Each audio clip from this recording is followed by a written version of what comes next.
فأنا ناصح لإخواني بالصدع بالحق، تبيض وجوههم. السكوت في مسألة الحزبية يضرها، فاصدع بما تؤمر وأعرض عن المشركين. سلامي على دماج ورجالها والشيخ يحيى ودار العلم يا سعد بانيها. بسم الله الرحمن الرحيم. إن الحمد لله نحمده ونستعينه ونستغفره ونعوذ بالله من شرور أنفسنا ومن سيئات أعمالنا. من يهده الله فلا مضل له ومن يضلل فلا هادي له. وأشهد أن لا إله إلا الله وحده لا شريك له وأشهد أن محمدا عبده ورسوله. يا أيها الذين آمنوا اتقوا الله حق تقاته ولا تموتن إلا وأنتم مسلمون.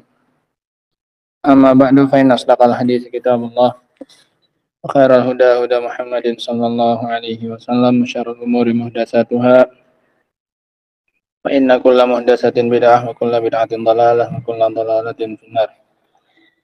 Selanjutkan kajian kita dari kitab Syarh Al-Aqidah Al-Wasithiyah. Kita masih membahas tentang sifat ketinggian bagi Allah Subhanahu wa taala, dan telah kita sebutkan bahwasanya dalam masalah ini ada dua kelompok yang menyimpang dalam masalah penetapan ketinggian bagi Allah Subhanahu wa taala. Dan ketinggian Allah itu ada dua macam. Yang pertama, uluwuz zat, ketinggian secara zatnya, dan yang kedua, uluwuz sifat, ketinggian secara sifatnya Allah Subhanahu wa taala. Sehingga Allah tinggi secara zat dan juga tinggi secara sifatnya. Tidak ada yang menyaingi sifatnya Allah Subhanahu wa taala. Dan dua kelompok yang sesat dalam masalah ini, kelompok yang pertama adalah kelompok apa? Apa keyakinannya? Mengatakan bahwasanya Allah secara zatnya di mana-mana. Allah fi kulli makan. Allah di mana-mana. Nah, dan ini sudah kita bantah keyakinan yang batil. Nah, karena kan juga diantaranya mengandung konsekuensi yang batil. Karena konsekuensinya nanti kalau Allah di mana-mana atau Allah bersama dengan setiap hamba, setiap makhluk, maka konsekuensinya nanti Allah Subhanahu wa taala akan berbilang. Karena masing-masing dari kita berbilang. Ada Allah yang bersama si A, ada Allah yang bersama si B, dan seterusnya. Atau kalau Allahnya cuma satu, berarti Allahnya yang terbagi, yatajazza. Allahnya nggak berbilang, Allah tetap satu, tapi Allahnya nggak berbagi, terbagi, sebagian di sana, sebagian di sini. Dan ini keyakinan yang batil. Nah, dan juga konsekuensinya nanti bahwasanya Allah SWT akan bertambah dengan bertambahnya makhluk. Nanti ada yang lahir baru lagi, muncul lagi apa? Allah yang bersama dengan dia. Karena muncul makhluk baru. Kalau kita katakan Allah bersama dengan setiap hamba, muncul hamba yang baru, berarti nanti Allah pun apa? Muncul Allah yang baru. Konsekuensi yang batil juga nanti ketika ada yang meninggal, maka Allahnya pun juga apa? Berkurang. Sehingga ini keyakinan yang batil karena konsekuensinya konsekuensi yang batil. Dan juga konsekuensinya nanti Allah Subhanahu wa taala juga tidak disucikan dari tempat-tempat yang najis. Kalau keyakinannya bahwasanya Allah bersama dengan hamba secara zatnya. Jika kita sedang di kamar mandi, waliyadzubillah, jadi konsekuensinya Allah Subhanahu wa taala juga bersama dengan kita di tempat yang najis, waliyadzubillah. Sehingga keyakinan yang batil yang seperti ini, konsekuensi yang batil ini menunjukkan pendapat ini adalah pendapat yang batil. Nah, selesai kita dari membantah kelompok yang pertama yang mengatakan bahwasanya Allah fi kulli makan bi dzati. Allah di segala tempat dengan zatnya. Kemudian kelompok yang kedua, bahwasanya Allah tidak punya jihah. Allah nggak punya arah. Allah nggak di atas, Allah nggak di bawah, Allah nggak di depan, Allah nggak di belakang, Allah nggak di dalam, Allah nggak di luar. Nggak di dalam alam, nggak di luar alam. Nah, Allah sebenarnya tidak disifati dengan arah, jihad. Ini juga keyakinan yang batil. Sekarang bantahannya. Kenapa kita, dan ini yang diyakini oleh orang-orang Asy'ariyah sekarang. Tidak boleh mempertanyakan di mana Allah Subhanahu wa taala, tidak boleh mempertanyakan di mana arahnya Allah Subhanahu wa taala. Maka bantahannya, qala Asy'ari rahimahullahu taala, amal akharun, adapun kelompok yang lain, kelompok yang kedua yang mengatakan bahwasanya Allah tidak punya arah, enggak di atas, enggak di bawah, enggak di dalam alam, enggak di luar alam, enggak bersambung dengan alam, enggak juga terpisah dengan alam. Fanaqulu lahum, maka kita katakan kepada mereka, awalan, yang pertama, anna nafyakum lil jihah yastalzim nafya Rabbi azza wajal. Bahwasanya penafian kalian terhadap arah ini mengharuskan penafian Rabb azza wajal. Kalau kalian bilang nggak ada yang namanya arah, berarti kalian juga menafikan Allah subhanahu wa ta'ala. Ini konsekuensinya. Idla na'lamu syai'ah la yakunu fawqal alam wala tahta. Karena kita nggak mengetahui ada sesuatu yang tidak di atas alam, tidak pula di bawah alam. Wala yamin wala shimal, nggak di kanan, nggak di kiri. Wala muttasil wala munfasil, tidak bersambung dengan alam, tidak pula terpisah dengan alam. Nggak ada yang kayak gini nih. Nggak nyambung dengan alam, nggak juga terpisah dengan alam. Ilal adam, kecuali sesuatu yang tidak ada. Ini kan berarti yang nggak ada. Nggak di kanan, nggak di kiri, nggak di atas, nggak di bawah, nggak nyambung dengan alam, nggak terpisah dengan alam, nggak di dalam alam, nggak di luar alam. Ini namanya apa? Al-adam, sesuatu yang nggak ada. Kalau kamu bilang Allah nggak punya arah, berarti kamu sama dengan meniadakan siapa? Allah. Karena itu sifat yang nggak ada. Itu sifat sesuatu yang nggak ada. Nah, walihada qala ba'dul ulama, law qila lana sifullaha bil adam, ma wajadna asdaq waswan lil adam min hadzal wasf. Oleh karena itu sebagian salaf mengatakan, sebagian ulama, kalau seandainya dikatakan kepada kita, tolong sifati Allah dengan sesuatu yang tidak ada. Tolong gambarkan Allah dengan sesuatu yang tidak ada. Maka kita tidak akan mendapati suatu sifat yang lebih tepat, yang lebih jujur daripada untuk ketidakadaan daripada sifat yang mereka berikan ini. Allah nggak di atas, nggak di bawah, nggak di kanan, nggak di kiri, nggak di depan, nggak di belakang, nggak di dalam alam, nggak di luar alam. Ini sifat apa ini? Sifat sesuatu yang nggak ada. Ya, yang nggak ada, yang nggak ada di atas, nggak di bawah, nggak di luar, nggak di dalam, nggak di kanan, nggak di kiri. Nah, sanian, lihat bagaimana mereka ya ikhwan lari dari menyamakan Allah dengan makhluk, ternyata justru menyamakan Allah dengan apa? Dengan mereka kan nggak mau menetapkan untuk Allah arah karena takut menyamakan Allah dengan apa? Makhluk. Makhluk punya arah, ada atas, ada bawah, ada kanan, ada kiri, luar atau dalam. Ya kan salah satunya pasti kita. Sekarang kita di dalam, nggak di luar. Ya kan pasti salah satunya ada pada kita. Kita nggak di atas, berarti kita di mana? Di bawah. Mereka takut menyamakan Allah dengan makhluk. Kalau mereka tetapkan untuk Allah apa? Arah. Ternyata mereka terjatuh pada penetapan Allah, menyamakan Allah dengan apa ini sekarang? Dengan sesuatu yang nggak ada. Malah lebih parah. Mereka khawatir menyamakan Allah dengan makhluk, malah terjatuh dalam menyamakan Allah dengan apa? Sesuatu yang nggak ada. Nah, sanian, bantahan yang kedua. Bantahan yang pertama selesai ya. Kalau kita bilang Allah nggak punya arah, berarti sama kamu kayak mengatakan Allah itu apa? Nggak ada. Karena kita nggak tahu yang punya sifat seperti itu kecuali sesuatu yang nggak ada. Nggak atas, nggak bawah, nggak kanan, nggak kiri, nggak depan, nggak belakang, nggak dalam, nggak luar. Nah. Sanian yang kedua. Qaulukum isbatul jihah tastalzim at-tajsim. Ucapan kalian bahwasanya kalau kita menetapkan arah, maka kita menetapkan untuk Allah fisik, jism. Allah berarti ada tubuhnya, ada zatnya berarti Allah.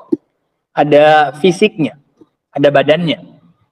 Kalau berarti Allah ada badannya, makanya bisa kita tentukan ini di arah mana. Nah.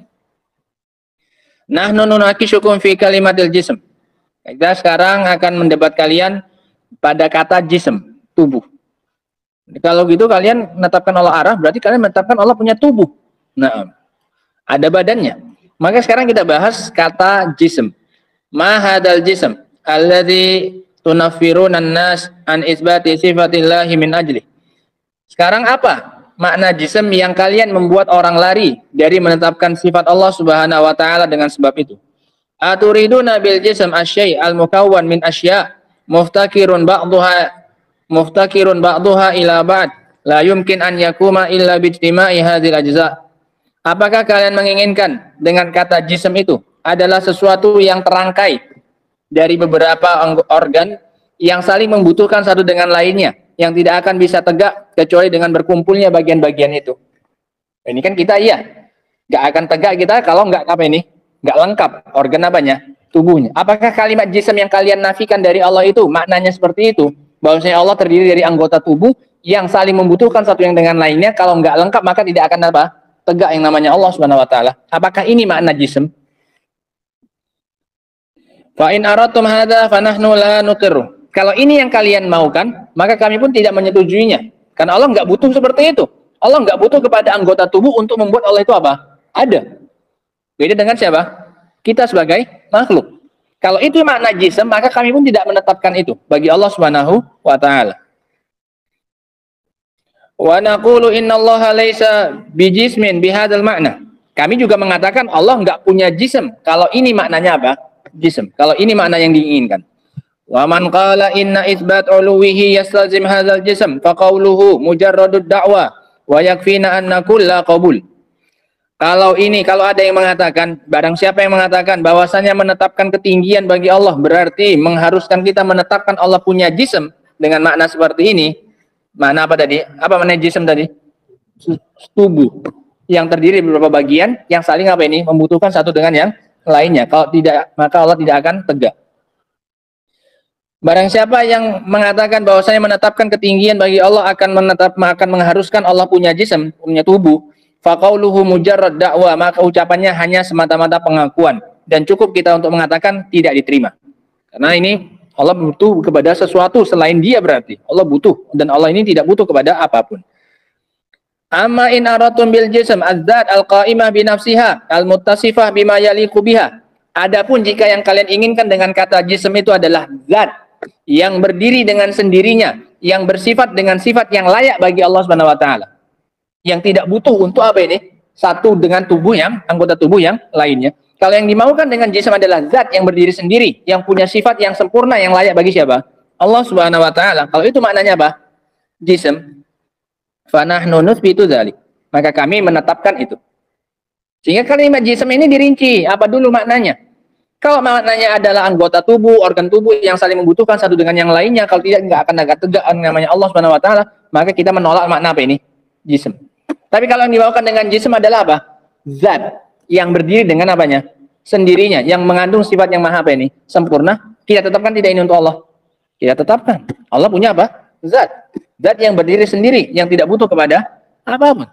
Nah, dan punya sifat-sifat yang sempurna zat itu. Wa naqulu innallaha ta'ala dzatan, dan kita mengatakan innalillahi ta'ala dzatan, bahwasanya Allah Subhanahu wa taala punya zat, wa huwa qa'imun bi nafsihi, dan zat itu berdiri apa? Sendiri. Nah, bukan berupa rangkaian-rangkaian yang saling apa ini? Membutuhkan untuk bisa jadi. Muttasifun bi sifatil kamal, yang bersifat dengan sifat-sifat kesempurnaan. Wa hadza huwallazi ya'lamu bihi kullu insan, dan inilah yang diketahui oleh setiap orang. Setiap orang mengakui bahwasanya Allah punya apa? Zat yang berdiri sendiri, yang punya sifat yang sempurna. Wa bihadza yatabayyan butlanu qauli haula'il ladzina atsbatu annallaha bidzatihi fi kulli makan.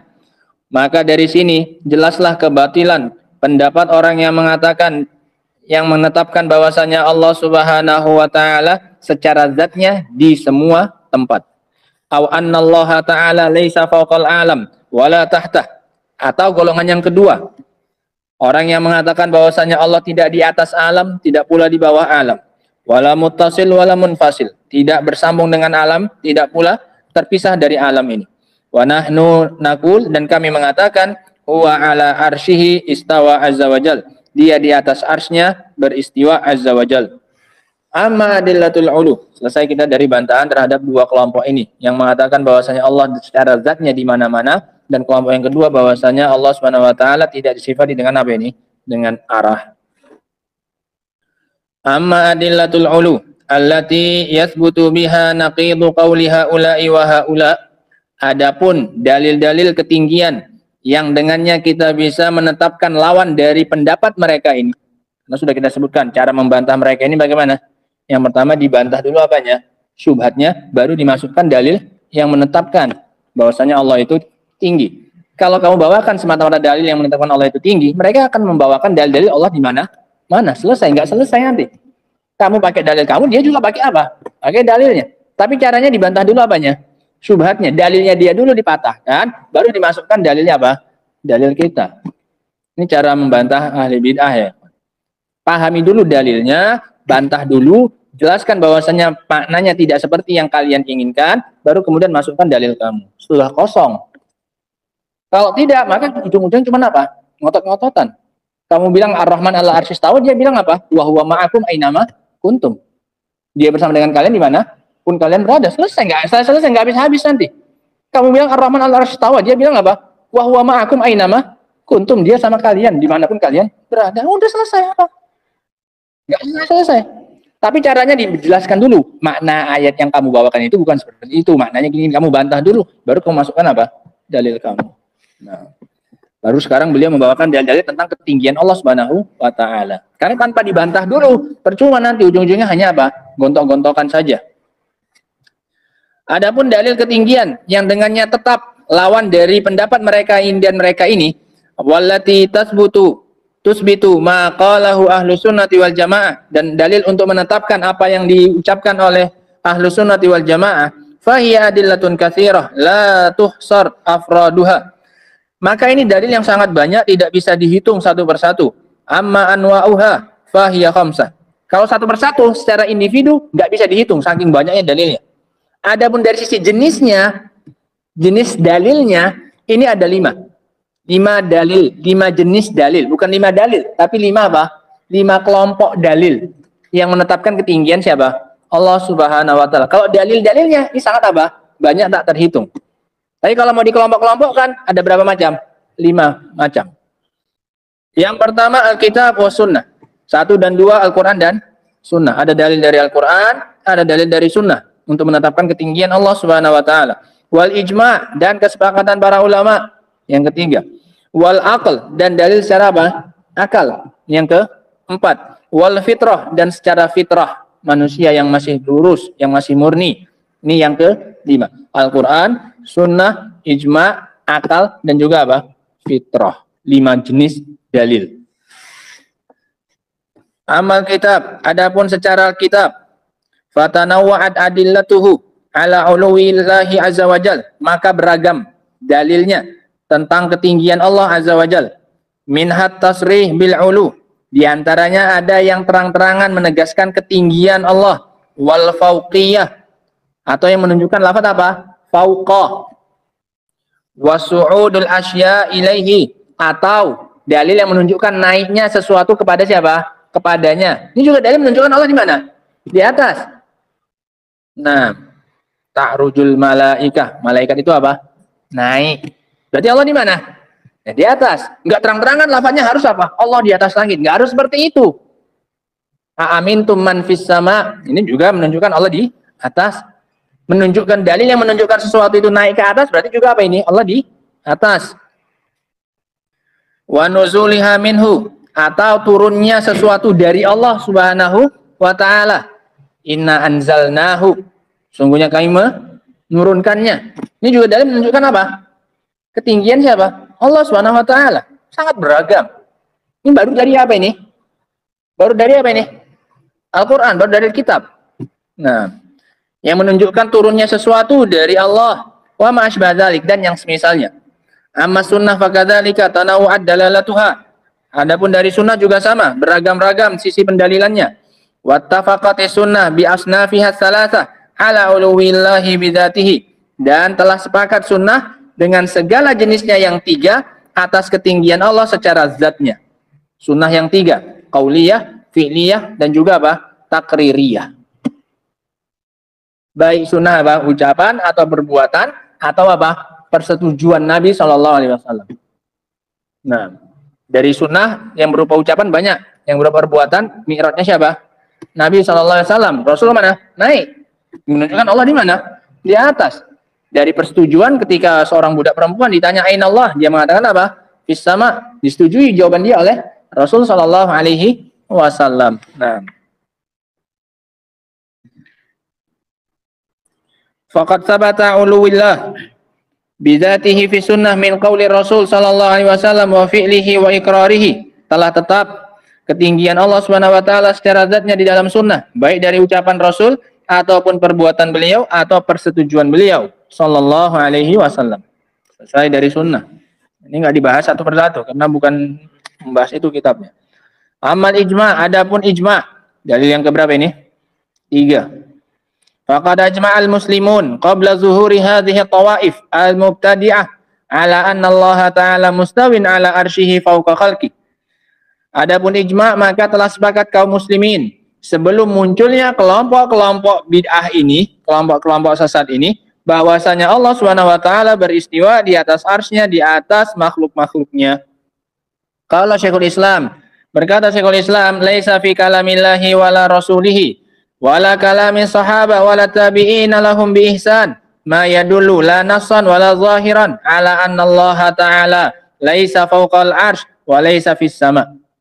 Berkata Syekhul Islam, tidak ada satupun dalam ucapan Allah dan juga Rasulnya, dan tidak pula dalam ucapan para sahabat, tidak pula orang-orang yang mengikuti mereka dengan baik, yang menunjukkan baik secara terang-terangan maupun secara zahir, bahwasanya Allah SWT tidak di atas arsy-Nya dan tidak di langit. Tidak ada satupun dari ucapan Allah, ucapan Rasul, ucapan sahabat, dan ucapan siapa? Tabi'in. Yang menunjukkan bahwasanya Allah tidak di mana?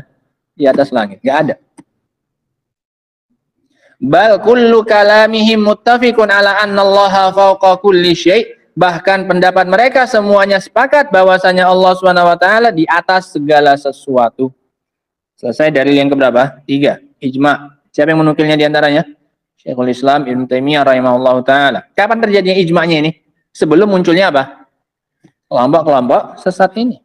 Nah. Amal akal, adapun secara akal, fa innana naqulu kullun ya'lamu annal ulu sifatu kamal. Adapun secara akal maka kita katakan bahwasanya setiap orang itu mengetahui bahwasanya ketinggian adalah sifat yang sempurna.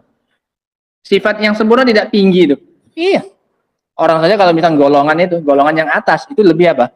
Baik, lebih tinggi, lebih mulia. Ini golongan apa? Golongan atas. Nah, bahwasanya ketinggian adalah sifat yang sempurna. Wa idza kana sifata kamalin, kalau ketinggian adalah sifat yang sempurna, fa innahu yajibu an yakuna sabitan lillah. Kalau ini sifat yang sempurna, maka berarti wajib ditetapkan untuk siapa? Allah Subhanahu wa taala.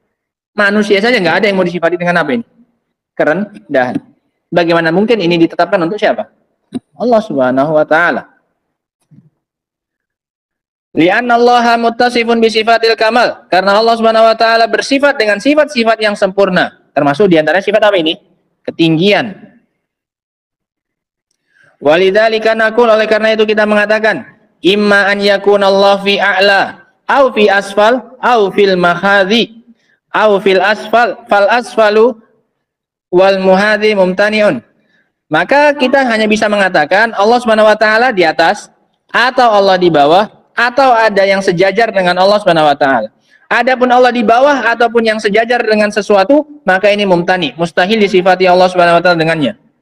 Li'annal asfal naqsun fi ma'nah.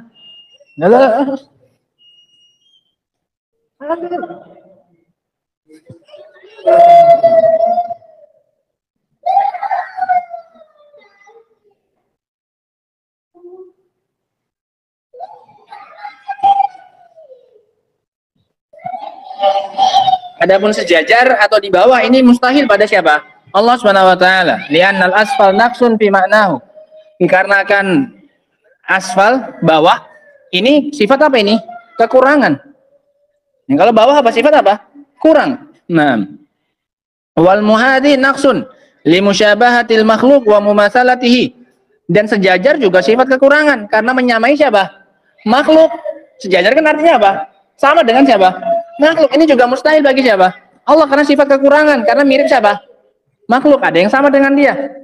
Nah, falam yabqa illal ulu. Maka nggak tersisa kecuali berapa? Satu, yaitu apa? Kecuali apa? Yang tersisa tinggal berapa? Satu, yaitu tinggi. Kan tinggi, sejajar atau di bawah. Dua yang pertama apa? Mustahil bagi Allah. Karena yang bawah jelas apa? Sifat kekurangan. Sejajar berarti ini ada yang sama dengan siapa? Allah, ini juga sifat kekurangan. Sisa berapa? Satu, ya udah, mana? Atas, tinggal sifat ketinggian. Falam yabqa illal ulu, maka tidak tersisa kecuali ketinggian. Wa hadza wajhun akhar fid dalil aqli. Ini sisi yang lain dari pendalilan secara akal. Sisi yang pertama dari mana? Bahwasanya ketinggian adalah sifat yang sempurna. Kalau ini sifat sempurna, berarti Allah Subhanahu wa taala harus memiliki sifat itu. Karena semua sifat Allah itu maha apa ini? Sempurna. Maka wajib ditetapkan untuk Allah Subhanahu wa taala karena ini sifat yang bagus, sifat yang sempurna, ketinggian. Yang kedua, bahwa sesuatu itu hanya punya 3 kemungkinan. di bawah, sejajar, atau apa? Lebih tinggi di atas. Dua yang pertama ini apa? Mustahil bagi Allah Subhanahu wa taala. Tinggal sisa yang mana? Satu, ketinggian. Ini secara akal menetapkan ketinggian bagi Allah Subhanahu wa taala. Ini dari secara apa? Secara akal-akalan. Wa amal fitrah, adapun dalil secara fitrah, fa inna naqul, maka kita mengatakan, ma min insanin yaqul ya Rabb illa wajada fi qalbihi daruratan bi talabil ulu. Karena kita mengatakan tidak ada seorang pun yang mengatakan ya Rabb ketika dia berdoa ya Rabb, melainkan dia pasti akan mendapati di hatinya ada kecondongan untuk menghadap ke arah mana? Arah atas. Pasti menghadap ke arah mana hatinya? Ke arah atas. Enggak ada ya Rabb, hatinya ke arah mana? Ke bawah tuh enggak akan ada. Secara apa? Ini bagi orang yang masih bersih apanya? Fitrahnya. Ketika dia bilang ya Allah atau ya Rabb atau Allahumma, pasti hatinya mengarah ke mana? Ke atas. Bahkan kadang diikuti dengan pandangan apa? Mata. Tangannya saja pun sudah menghadap ke mana? Ke atas. Secara refleks. Minta sesuatu ya mintanya kemana? Ke atas. Bahkan matanya kadang apa? Ke atas terkadang. Nah, ini dalil secara fitrah yang menunjukkan bahwasanya Allah Subhanahu wa taala memiliki sifat ketinggian. Fatattabaqatil adillal khamsah. Maka sepakatlah semuanya dalil yang berapa ini? 5. Apa saja? Alkitab, As-Sunnah, Al-Ijma', akal dan fitrah. Amma uluwus sifat, adapun ketinggian secara sifat, fahuwa mahalu ijma'in min kulli man yadinu aw yatasamma bil Islam. Adapun ketinggian sifat, maka ini adalah kesepakatan dari semua orang yang beragama atau semua orang yang mengatasnamakan dirinya Islam. Yang dipermasalahkan, yang dikhilafkan antara Ahlussunnah dengan Ahlul Bidah, ini ketinggian apa? Ketinggian zat. Adapun ketinggian sifat, ini Ahlul Bidah pun juga apa? Sepakat bahwasanya sifat Allah itu maha apa? Tinggi sifatnya. Orang-orang Asy'ariyah, orang Mu'tazilah, orang semuanya sepakat Allah punya sifat yang apa ini? Tinggi. Ini enggak ada diperselisihkan. Yang diperselisihkan ketinggian Allah secara apa? Zatnya. Wasadisa wal ishrun, sifat yang ke-26. Ini sifat yang terakhir yang ke-25. Sifat yang ke-25 dari apa nih Fauzan? Sifat yang dimiliki Allah dalam ayat kursi. Sifat-sifat Allah yang dimiliki, yang terkandung dalam ayat kursi. Nah, ada berapa nama? 5 nama, 26 sifat. Dalam ayat kursi mengandung 5 nama dan 26 apa? Sifat bagi Allah Subhanahu wa taala. Sifat yang ke-25-nya sifat apa? Ketinggian. Itu makanya kemarin kita bahas tentang apa ini? Ketinggian Allah Subhanahu wa taala. Baru sifat yang ke-26 yang bisa diambil dari surat apa? Dari ayat Al-Kursi. Yang ke-26 itsbatul azamah lillahi azza wajal, penetapan keagungan bagi Allah Subhanahu wa taala. Liqaulihil azim, diambil dari kata apa? Al-azim, wa huwal aliyul azim. Wa huwal aliyu, sifat apa? Ketinggian. Azim, penetapan sifat apa? Keagungan dan kebesaran bagi Allah Subhanahu wa taala. Nah, selesai kita dari pembahasan beliau tentang ayat kursi. Nah, dan makna-maknanya dan banyak pembahasan yang bermanfaat dari ayat tersebut. Wallahu taala alam bissawab. Adapun lanjutannya insyaallah taala akan kita baca pada pertemuan berikutnya insyaallah. Subhanallah wa bihamdihi asyhadu an la ilaha illa anta astaghfiruka wa atubu ilaik.